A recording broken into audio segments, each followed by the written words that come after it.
Hi there, and welcome to the ABSA Supplier Business Day Supplier Development Awards Dialogues. And today I'm really delighted to welcome 5 amazing women to speak with me on the conversation about supplier development, women in supplier development in South Africa. As you know, the Supplier Development Awards are there really to shine best practice, to encourage participation, and to encourage collaboration amongst role players in supply development around South Africa.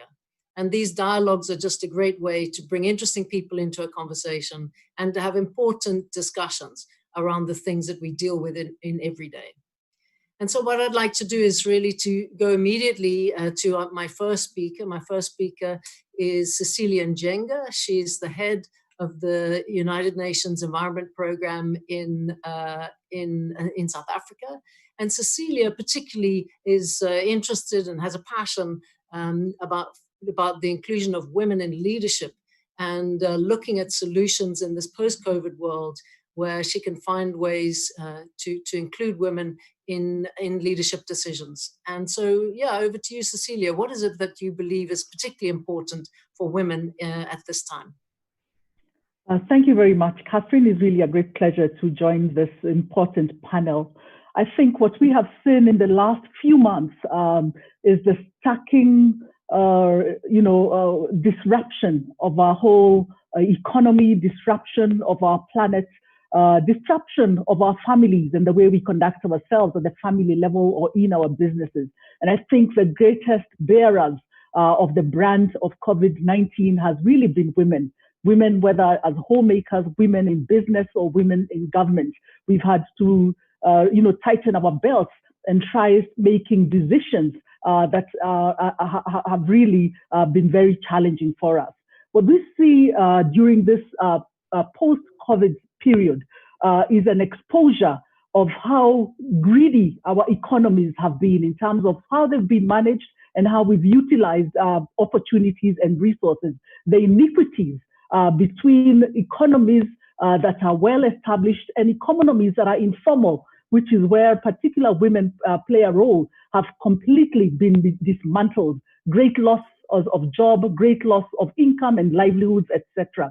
But we've also seen how we have also impacted on the environment. And we saw during, immediately after COVID hit us, even here in Africa, the clearing of our skies and the exposure of how much damage we've been doing to environment due to unsustainable production and consumption patterns. I think what is very important is really looking and going down into the key sectors where women play a significant role and where we do need policy transformation as well as transformation in the way that business is done, whether it's financing, whether it's creating new value chains for business and particularly for women. And the one that is very critical and has become very clear is the area of food.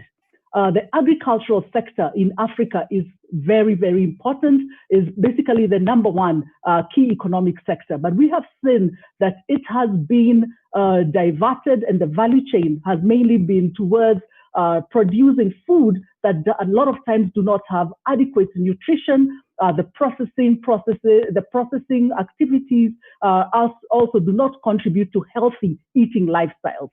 And therefore, even where there has been need for food, we have continuously seen the supply of unsustainable food items.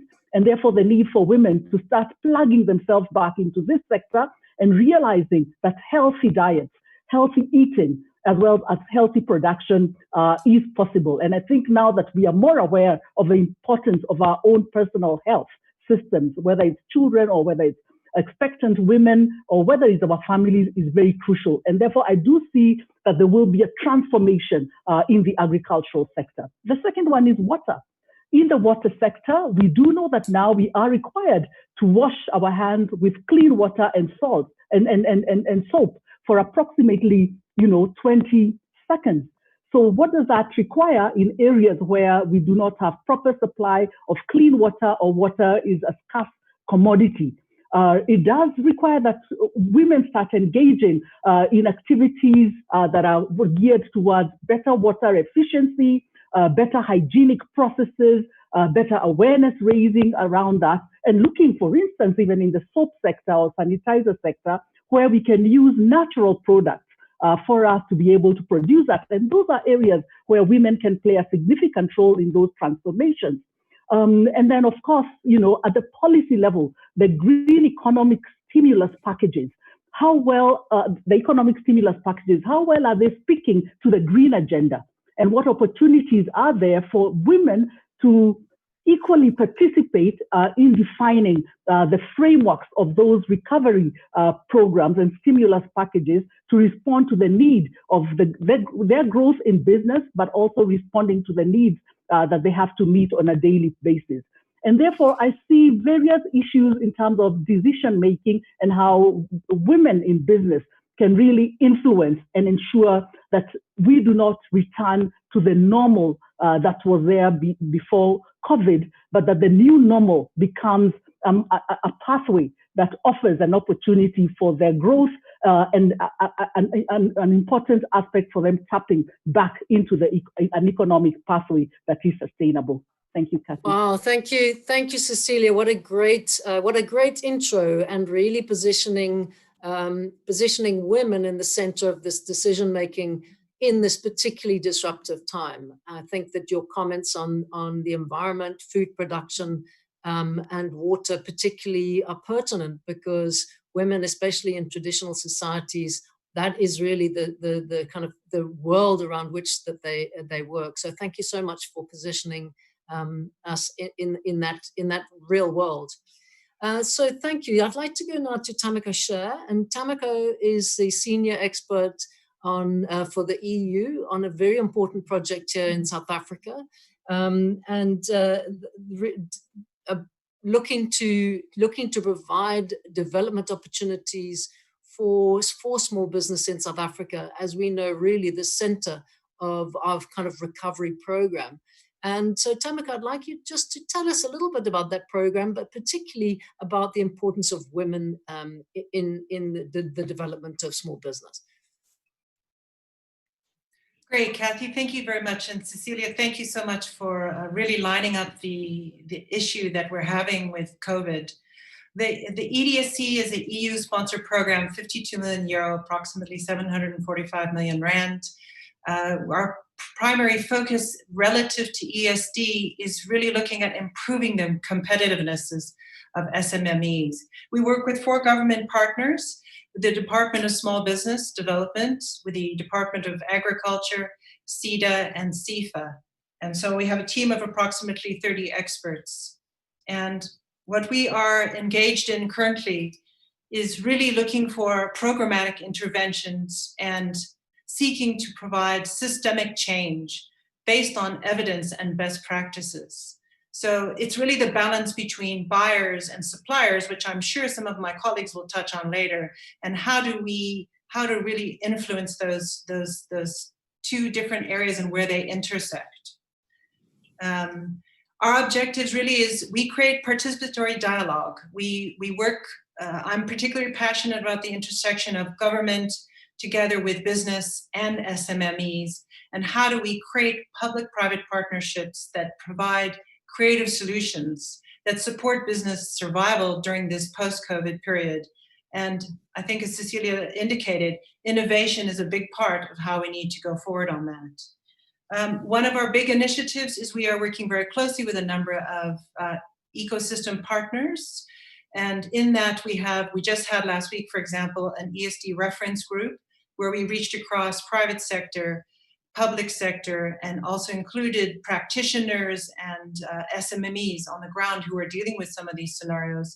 And to give you an example of the type of initiative that we're involved in, we have an initiative called DIMS, where we're working in conjunction with CEDA in their new role as a strong ecosystem coordinator and facilitator.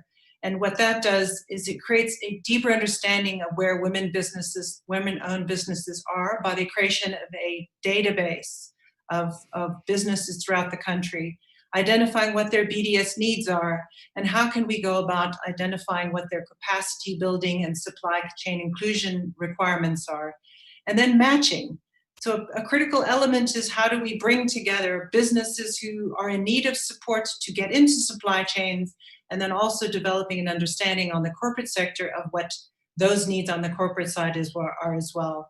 And that is really a big focus of what we do. We also have a program we are doing capacity building together with our partners in terms of best practices and case studies. And then we also have a program in common success indicators. And then last, we have an ecosystem collaboration, which is where we bring together all of these elements and seek together, creating the ecosystems and the partners that can make a better solution and evidence-based interventions for women and for SMME owners. Excellent. Thank you so much. Thank you, Tamika, for that. Okay, I'd like to maybe just speak then to Sakai. Sakai is the chapter head for the Aspen development. You'd have to tell me, I've forgotten, I've gone blank. On the Andy anyway, the Andy program. And Sakai, I know you're going to speak a little bit about your gender inclusion project. Yeah, I think over to you. Just tell us a little bit about Andy, and please just introduce me to the Gender Inclusion Project. Thank you very much, Catherine. I'd just like to build on to what Tamiko has mentioned, the importance of working together with ecosystem players. The past decade, Andy, as a global network of organizations, has been supporting our members to build a thriving entrepreneurial ecosystem in emerging markets, including South Africa.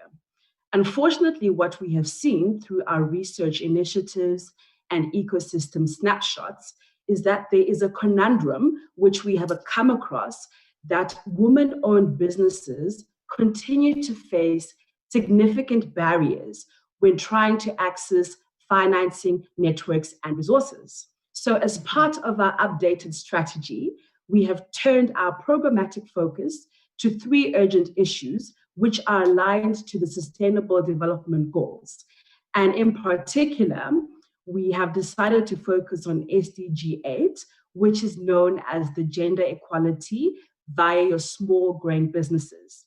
Towards the end of last year, Andy entered into an exciting partnership with the USAID and Visa Foundation.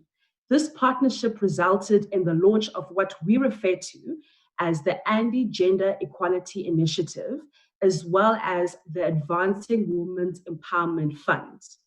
Now, this initiative is part of the programming of USAID's Partnering to Accelerate Entrepreneurship initiative, which basically catalyzes private sector investment into early stage enterprises, as well as the Women's Global Development and Prosperity Initiative. So broadly speaking, with this initiative, we are trying to address the barriers that women entrepreneurs face by building supportive entrepreneurial ecosystems, as well as ensuring that we are addressing systemic solutions and challenges which they are encountering due to gender bias as well as institutional exclusion. Last but not least, I'm excited to inform you that we currently are in the process of establishing a gender advisory committee in South Africa and across all of our other chapters, but also this will be followed by the launch of what we call a Gender Equality Action Lab. This Action Lab will consist of a series of engagements with thought leaders and experts in the ecosystem. Through this Action Lab, we hope to spark actionable collaboration at various levels of engagement, which will address these systemic solutions that I've made mention of.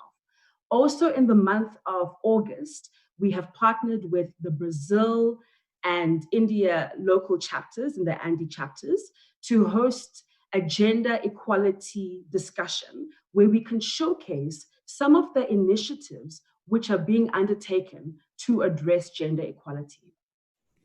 Thank you, Sakai. Gosh, you guys are really busy at the moment, huh? And yeah, and I think what I really picked up on as a female entrepreneur myself is this thing about barriers for women, particularly barriers. I think of the old boys club that women are not part of, and certainly this access to finance. I remember reading research once that said internationally the chance of a female led business getting venture capital is a tiny fraction than if you were a man running the same business. I think it's so important. So thank you for that, Sekai. And so really over to you, Mashinga Komba. You're at the coalface. So we've heard from the UN, we're coming down closer and closer. Now you really sit at the coalface. When we talk about supplier development, Pick n Pay is obviously very well known, a leader in supplier enterprise and supplier development in South Africa for many years. You're at the coalface. What does it mean? How do you see women impacted, particularly in this COVID period? And what's in your toolbox that you're able to do that makes a difference to women entrepreneurs?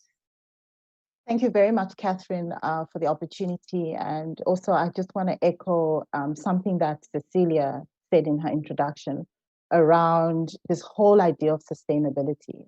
One of the key insights that I just want to share with everyone is around this. If we're not looking after our communities and the environments in which we operate, then, what are we doing to the earth? And I love that Cecilia, painted the picture around water. Because it's a huge problem, particularly not just in South Africa, but if you look across the globe. And I think that if we could lobby in terms of transformation and around making sure that we have access to water for our community, then I think that's something that we need to sort of look after as well. But to just answer your question, Catherine, and I think it's hugely important to just highlight the inspiration that I've found. We've all been affected by COVID, both personally and professionally. It's impacted and changed everything. One of the things that I've found is to try and find these nuggets, these pockets of excellence. And I want to share 3 things today. The first thing is about what women entrepreneurs particularly are doing with their staff. I'm thinking particularly of one entrepreneur out here in Cape Town, in Philippi, where she's staggering, her women entrepreneurs and making sure that they have, for instance, early childhood development centers are closed. So these women that are working in her factory don't have places to leave their children. So she's making sure, how is she staggering, making sure that some staff are maybe starting later. The other thing that I want to just mention is around the agriculture sector, and I think Cecilia touched on it. We all need to eat, and of course, we've had a huge food crisis. Pick n Pay, for instance, with our Feed the Nation campaign, made sure that we listen to the core, playing our part in the communities by partnering with others. Again, all the speakers have talked about collaboration and partnering. There are many organizations that we've partnered with in order to make sure that we give access to food. The other thing that I want to mention is this idea around women. I recently lost my grandmother. In fact, it's a week ago. And, looking back and reflecting on the fact that, COVID has changed. So funerals have changed. I wasn't able to attend her funeral. But one thing that it did is reflect on a life fully lived. My grandmother was born in 1928. And often I would have conversations about some of the challenges that she was experiencing as a woman. And, if you think about the inroads that women had to make, and, God bless you all, if you have your grandmother still alive, talk to them around how they mitigated those. And I think that those are the things that we need to focus on. The other thing I want to just mention is this whole idea of a framework. At Pick n Pay, we don't have all the answers, but I can tell you that a lot is about giving what we know and sharing. Now, with that, mentorship is also important. And then finally, I just want to close it. Within the month of August, what we've done is we've had a campaign that's been running for the last 3 years. And, I was talking to a colleague recently and they said, why are you always focusing on the women? I said, because women make things happen. We're the people that get up in the morning. I mean, Catherine, you're talking about being a women entrepreneur. We're the ones that get the economy going. So to have more women at the agenda, at the decision-making table is absolutely crucial. So just to echo what my beautiful colleague said, Sakaya, and just to punch, what we're doing is please visit www.picknpay.co.za, hashtag Women Month Suppliers, and buy those products. I'll repeat that again, because at the end of the day, when you're supporting those women entrepreneurs, you're keeping businesses in check and you're also keeping jobs. Thank you very much, Catherine. Thanks so much, Mashinga. Thank you for that lovely input, and certainly we'll go on to see what Pick n Pay is doing for women in this month. Thank you. So I'd like to then move on to Mamaroke. Mamaroke and I are on the same team. She's also an entrepreneur and head of her own business called My CFO. And Mamaroke so sits really here both as an enterprise and supplier development recipient, and as someone that is helping other small businesses to grow. So Mamaroke, I'd really like to just have your input on it. How important are women? And you know, in this post-COVID world, what is it that we could or should be doing for them? Thank you so much, Kathy. From my experience, what one needs to look into is how do we make the support for women businesses to be mutually beneficial, and to make sure that corporates on the other side also find that this journey is also mutually beneficial to themselves. And what I have realized is and observed is that businesses or entrepreneurs and corporates that find this relationship mutually beneficial, they have embraced a shared definition of success. And it's very important, I think, that we understand that at the very beginning, one needs to understand what is the outcome. And when we understand what we want out of a relationship from both sides, then all of us are able to make a commitment towards that relationship and want to make it work. And I think the third thing that I've actually realized is that it's important to articulate and document the needs of entrepreneurs. The reason why it's so important is because when we've documented what we need, one is able to appreciate and understand the context of the women entrepreneurs. We are able to understand the experience of the women entrepreneurs, because when we understand their context, as their contexts are never the same, nor are their experience the same, then we're able to come informed when we look into the gaps that we then identify on how do we help to develop women entrepreneurs. And for me, what has been important is we need to also start asking the question of intent. Most of the time, we don't have the same intent as women entrepreneurs. Some of us would have started off as wanting to take a gap year, and it might also either be a survivalist business, or it might be that I want to create value and sell the enterprise that I'm developing, or I want to create wealth or generational legacy. And I think it's starting to be more and more imperative to appreciate and understand where the woman is coming from and why do they start businesses. And we will find if we do that, we are going to start understanding what solutions we're trying to, the solution we're trying to provide and their impact on the woman entrepreneur. And then it helps us also identify those KPIs that needs to be in place so that there's a mutual appreciation of the outcome. And so it doesn't get to be seen as a one-sided relationship. Yep. So for me, what I've enjoyed by being on both sides is that I have been able to actually be able to articulate and be able to document what is it that is a definition of success, and be able to make sure that the corporates that assist, I also understand from their side why they're doing why are they participating in enterprise development, so that at the end of the day, we make sure that there is continuous investment in building women enterprises, and we can actually measure returns on investment. Thank you for that, Kathy. Great. Thank you so much, Mamaroke. I mean, a couple of things that really resonate with me, what you're saying there is really understanding the needs. And I think very often in these programs, people don't stop to think, actually, what is it actually that's needed by the entrepreneur? but the programs are developed at a higher level at what the provider believes should be provided or what their particular skills are.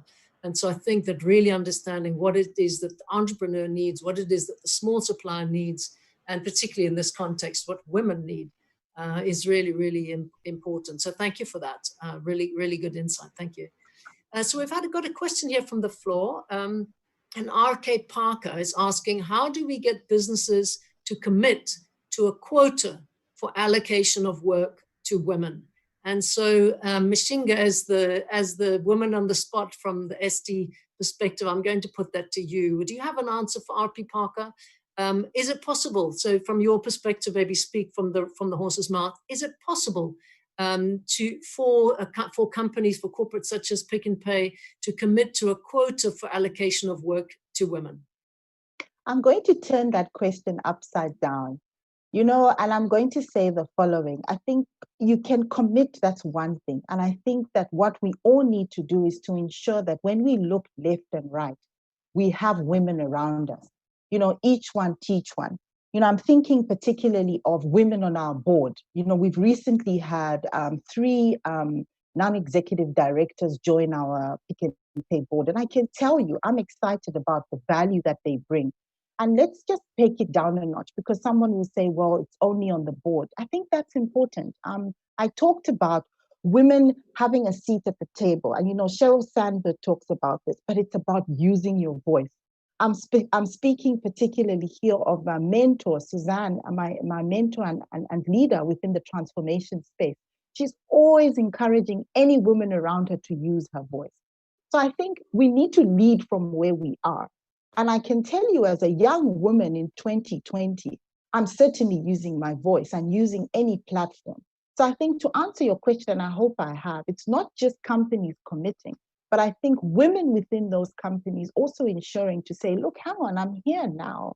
What am I doing to influence within my circle? But also, what am I doing to influence within my communities? And I think that's where we see impact. Excellent. Love it. Love it. Thanks. Thanks, Mishinga. Great answer.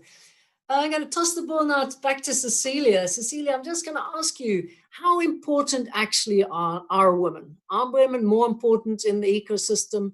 And if so, why?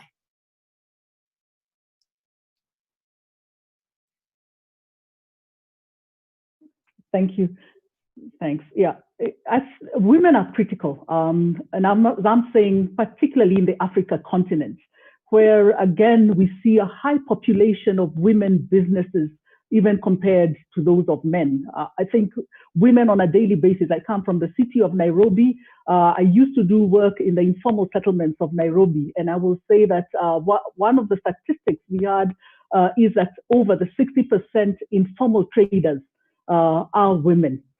And they tend to find their way into business a lot of times because of the responsibilities we have at the household level, and therefore not able to make it into a formal kind of 8 to 5 job due to different responsibilities.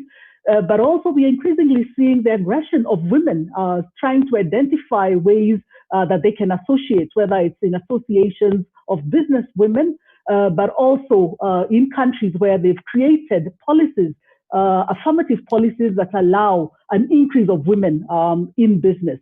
I would say, give an example of the infrastructure sector. This is a predominantly male-dominated sector. And we are increasingly seeing more women in the construction industry, and some of the projects and programs designed by women becoming some of the best masterpieces, whether it's in housing, whether it's in the design of industrial places, taking into cognizance the different needs of men and women at the workplace, etc. But coming back home in South Africa, I'd just like to mention one particular sector that I've been working on, particularly during this period, and that's the sector of the waste reclaimers, people that are engaged in recycling business. When COVID hit, they were not regarded as essential workers. Yet we know that the percentage of collection of waste by the formal municipal services is really about 30 to 40%. And therefore, we started seeing informal waste reclaimers trying to find a positive way of engaging in this sector, albeit being a very dangerous sector for them, where they are now exposed to a new occupational hazard, which is waste related to COVID-19, and how do they operate in that mechanism. So I just want to use that to demonstrate that as much as women, we've been talking about access to finance as being a key hindrance, but we are now seeing new characteristics or attributes playing into their arena as wanting to grow into business, and exposure to health problems, health challenges due to the kind of business that they do on a normal basis. Also finding women looking for more healthy, as I said earlier, healthy food or diets for their families, because you need to keep your immune systems at high level, but not having perhaps the knowledge and capacity either to grow their own food or understanding of micronutrients, etc. So as much as we are saying that women are critical, even in this new normal, we do see that there is a great need of capacity building, not only of finance, but understanding value chains and how they can sustainably participate in building sustainable ecosystem for business. Thank you, Cecilia. Really nice thinking around that. I want to just ask Tamiko. Tamiko, my understanding is that women-led businesses have a greater impact in community livelihoods than male businesses. So in other words, a business led by a woman is more likely to employ women who therefore, through that transition into a new society, have a deep impact into communities. Is there any evidence of that, the difference between women-owned and male-owned businesses in your studies? Are you finding any differences, any specific differences in that respect? I would say that we have not investigated ourselves specifically on the women-led businesses and the impact they have on the communities. But based on some of the research I have done myself, there is significant difference in the way women operate their businesses. And that a lot of women tend to be very community-led. And in research I've done in the past, for example, what you will find is that women are very integrally involved in the support systems. I think of some research I have done myself in the past, we've indicated that 74% of women very much work closely with the families and often support their families far up and beyond their existing family. And in terms of their own supply chains and the other people they support, that women are much more actively involved in ensuring that other entrepreneurs and other women-led entrepreneurs are often supported as part of their own supply chains. Yeah, thanks, Tamiko. That's such an interesting insight. I'll be perfectly honest, for many years, I was not in favor of promoting female-led businesses, because if you look globally, just from a numbers perspective, generally male-run businesses are more successful and employ more people than women. And so for a long time, I kind of sat on the edge, and people would ask me, and they'd kind of say, you're a woman-owned business. Are you in favor of women entrepreneurs? But now that I kind of look more deeply, I definitely think that the thing with the women-owned businesses that they run them in a different way, and they generally have much deeper and long-term impact into communities. And when we have particularly quite traditional, so many very traditional communities in South Africa, I do think that the change that women entrepreneurs can bring about is really immense. And so I have become quite a champion now. So I'm going to ask maybe Mamaroke, maybe if you want to just really add anything that you wanted to add to that about your experience of the value of women entrepreneurs in society. Thank you, Kathy. I think what comes across when one looks at the different entrepreneurs that one has been involved with, you find that the women enterprises or women-led enterprises, they tend to involve communities. It's either some of them are social entrepreneurs solving problems of the communities.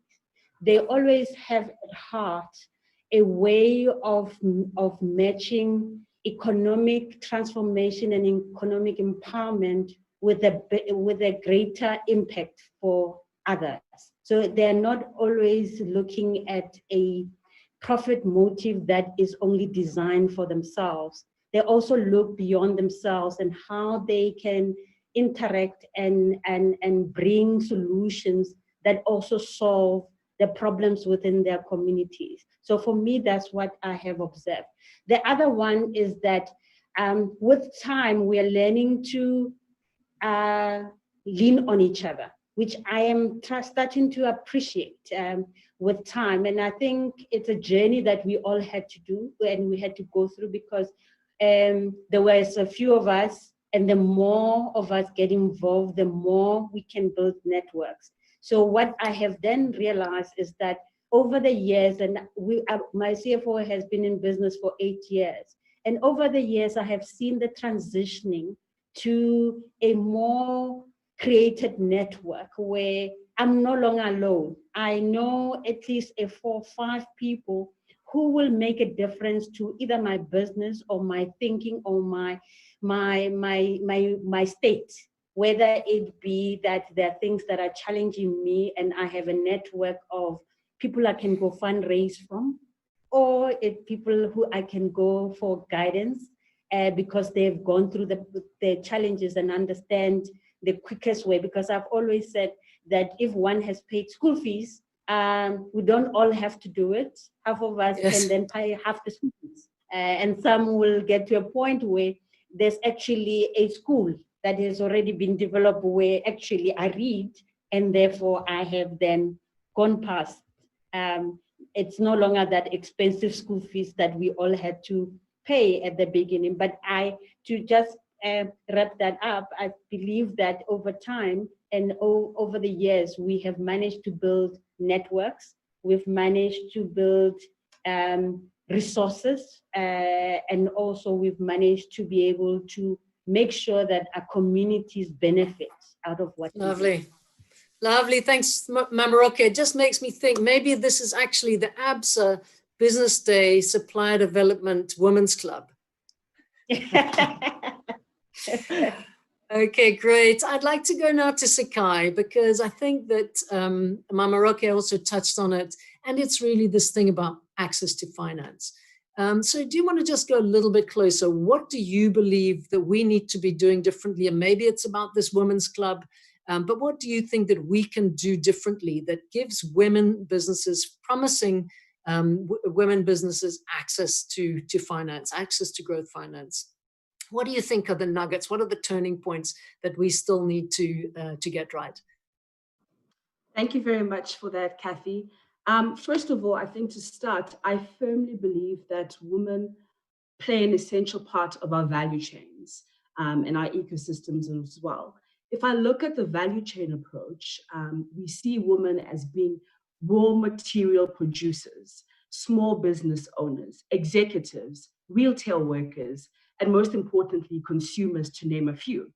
Therefore, I do think that opportunities and platforms need to exist which can allow women opportunities to tap into access to finance. One thing that we've seen whilst interacting with our members and women-led businesses is that there are not many funds that have been created with a gender lens approach. So there's no gender lens investing. So that's the one category of action which I definitely would want to persist and postulate to this group. Secondly, when we're looking at the issue of networks, and I think Mamaroke clearly articulated the importance of networks. For me to get access to finance, for me to get access to be in the same room with an investor, I need to have that platform. I need to have that opportunity. And so I do think that we need to create opportunities where we can have women-led businesses in the same room with investors. What we try as much as possible to do within the ecosystem is conduct a series of roundtables where we do get women-led businesses coming into the same room, showcasing their initiatives or businesses, and then also getting investors coming into the room and allowing them to network, but most importantly, also trying to facilitate those opportunities for them to build the pipeline. And then I think last but not least, when we're looking at access to finance, we need to try as much as possible to scale gender-focused business models through our small businesses. In this regard, I'm really talking about the integration of women-owned businesses into our corporate supply chains. So I think those are the key categories of actions, which I would say for looking at access to finance, we need to do. And I think something else in closing is our pitch dens. How often do we actually come across opportunities where we are having women pitching to other women, perhaps, or to men as well? We're not actually having anything in that regard. But if you look at overseas, if you look at other ecosystems which are thriving, they really do create that environment which fosters. And then last but not least, creating market linkages to ensure that throughout the value chain, all of the players in that value chain have an equal access and equal opportunity to be able to tap into other markets which they ordinarily would not be able to. Yeah, thank you so much, Sakai. I mean, I do think that women are often most critical of women, and so it's very interesting. I don't know. I read something a few years ago that now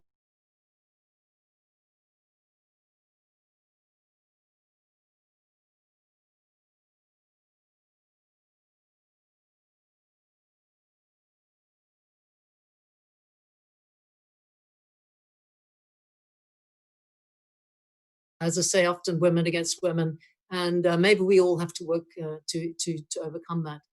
So I want to close off. So we have. I have a question that I actually want to close off with, and I'm going to go around maybe for each of us to have an input. And the question from the floor is from Vuyelwa, and it's asking, how do women entrepreneurs break the barriers? And so I'm going to put that to each of us. Maybe we have one last opportunity to say. So if you were to say one thing, and I'd maybe like us to think about it as, how do I break the barrier for myself? What do I need to do to break my own barrier to move ahead? And what can I do to help other women to break the barriers in order to be able to succeed? And so I'm going to ask Cecilia, if you want to just have a last input on that question. How do we help to break barriers for women? Wow, yeah, it's a big one. For me, I think it's all about a positive mindset and creating those mindsets for women. I think a lot of times when women are faced with huge challenges, we tend to give up. But I think a positive mindset, being bold, speaking out, working together, because I think collaboration through our associations creates a huge voice at the policy level and does open up opportunities for us in a much bigger way. But I'd like to end with something that I read from Brené Brown, one of our greatest motivation speakers, is that we have an opportunity now to stitch a new garment, and one that fits humanity, one that fits nature, and more importantly, one that will better fit women in this new opening post-COVID, recovery period. Thank you very much. Oh, that's beautiful. Thank you so much. Thank you, Cecilia. Yeah, Tamiko, maybe one last thought. What is it that we can do to help break barriers going forward? Yeah, well, I think that's a brilliant question, and it's one of the toughest ones. And I would say that you need to visualize yourself in the room. You need to see yourself in that space. You need to see that power dynamic and imagine yourself winning that contract, getting through that, getting that purchase order, getting that financing, being that one person in the room who that investor buys in. You need to see yourself in that space. And when you can see yourself in that space, the opportunities for you open up immensely. That's really the strongest thing I can say. I've also been an entrepreneur for 18 years. And if you cannot visualize yourself in that space, no one else will see you there either. So it's that belief in yourself that Cecilia talked about, and then really visualizing yourself with that purchase order in that power dynamic, win those payment terms that you're looking for, winning that contract. And then that will be a big part in taking it forward. Thank you. Fabulous. Love it. Love it. Thanks, Tamiko. We're all going to take that to heart. We're going to take that one away with us. Thank you so much. Yeah, Sakai, over to you. What is it that you're able to do as a regional head in the chapter of Andy? What is it that you're able to do to help to break barriers for women? I would definitely say challenging the status quo. Often at times, us as women, as well as women entrepreneurs, we're scared to challenge the status quo.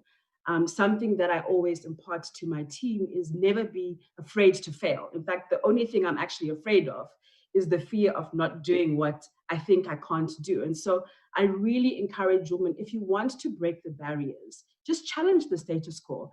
And also, that being said, change happens when you use your voice. We've been trained to be timid, we've been trained to be submissive, you name it, to be very graceful. But if you look at the world that's out there, you have to use your voice to amplify. For you to actually have an opportunity to pitch your investment project, use your voice, amplify your voice. So let's not be scared to do the two things, challenging the status quo, but most importantly, also just using our voice for change. Awesome. Thanks, Sakai. Challenge the status quo and use your voice. Love it. Love it. Mashinga, what have you got to say? As a parting comment.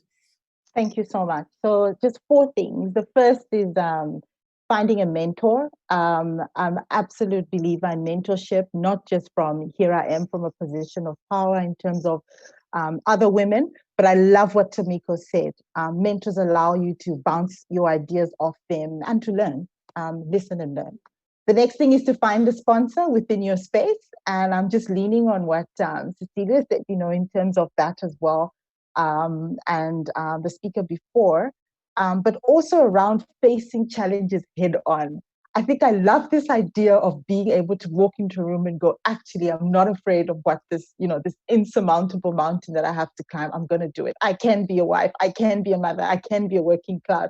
I'll share quickly. Someone said to me, I was on a Zoom call and I had my laptop up and they said, what are you doing? So I said, I'm making supper. What else could I be doing? So it's this idea of balancing everything. And then finally, something that my grandmother taught me, and I think I just want to share, is being kind to yourself. I think as women, we hold ourselves up. We need to cut ourselves some slack. And I think we need to spread this idea of being kinder to ourselves. I love it. I love it. Thank you so much, Mashinga. And yeah, be kind. And that's one thing, the glorious thing as women, there's no shame in being kind. So yeah, lovely, beautiful. Mamaroke, maybe one last word from you, yeah. Well, I suppose my colleagues have actually captured most of the thoughts that I have. I would like to stress more the belief in self. The power is within us. The beauty of the power being within you, what your limitations are, what you can do best, and you are able to then, based on that, be able to look for collaboration opportunities and partnership opportunities that amplifies you. I think we need to find ways to amplify ourselves. And Tamiko said it, and she was spot on. Let's be in the room. Let's start voicing out and being part of the conversation, part of the agenda, and making sure that people do understand where we want to be. Fabulous. Thank you so much. So yeah, it sounds like it's speak up, make your voice heard, tackle your problems head on, and ultimately be authentic and be kind. Thank you so much. So I'd really like to say to all of you, thank you so much for joining me today. Please be part of the ABSA Business Day Supplier Development Awards. The actual awards are very exciting. They're going to be announced on the 9th of September. Lots of exciting things coming up. Stay part of it, be part of it. And yeah, let's get the women's club going alongside, of course, the men. But thank you so much for joining me today. And thank you to all of you wonderful participants. I've had a great deal of fun today.